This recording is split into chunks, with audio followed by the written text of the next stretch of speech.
Right now, Pittsburgh's best sports show is about to begin. Call us or tweet us.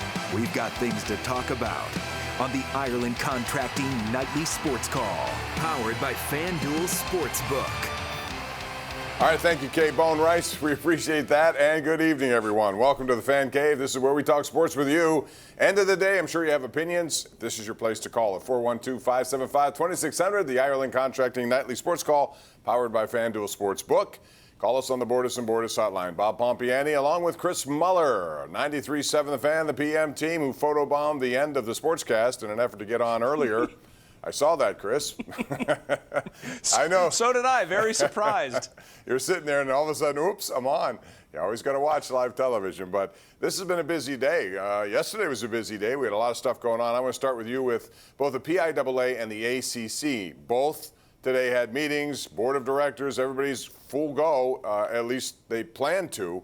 What's the likelihood of this continuing, and how much do you think the state will interfere with that if they have different thoughts about what is protocol with regard to school in session and teams playing sports at the high school level?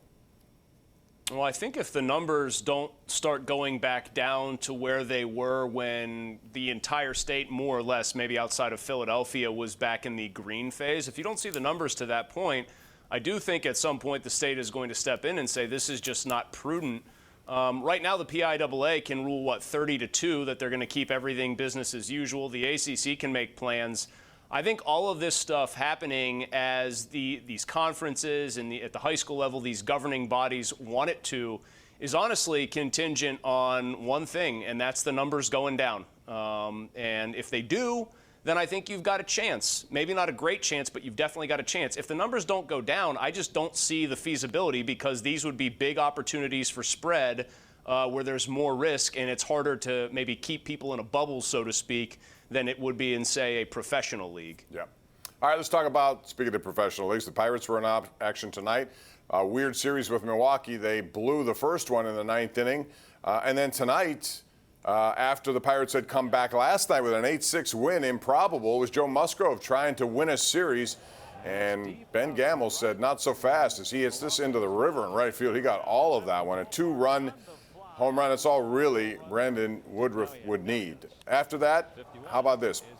Nobody has more outfield assists so far than Brian Reynolds. Last night he threw out Ryan Braun. Today it's Sogard at the plate on the Keston Harris single, but so far, Brian Reynolds, 3 outfield assists. But after that, it was simply too much Woodruff. The Pirates had 1 hit all game. That was it, Chris, and it was an infield single by Phillip Evans. Bell goes down, Moran goes down, so the Pirates have lost back-to-back series. They're now 2-4. It was weird last night because I thought that was a good win for them last night, Chris, given the way the Monday night game had ended and the fact that they had that 5-1 ninth inning lead. So you've seen 6 games. Your thoughts about the Pirates so far? Well, I think the bullpen, outside of Birdie being a pretty bright spot right now, although they're going to be cautious with him because of his injury history, the bullpen has been a major letdown. They obviously need Kella. The starting pitching has been okay.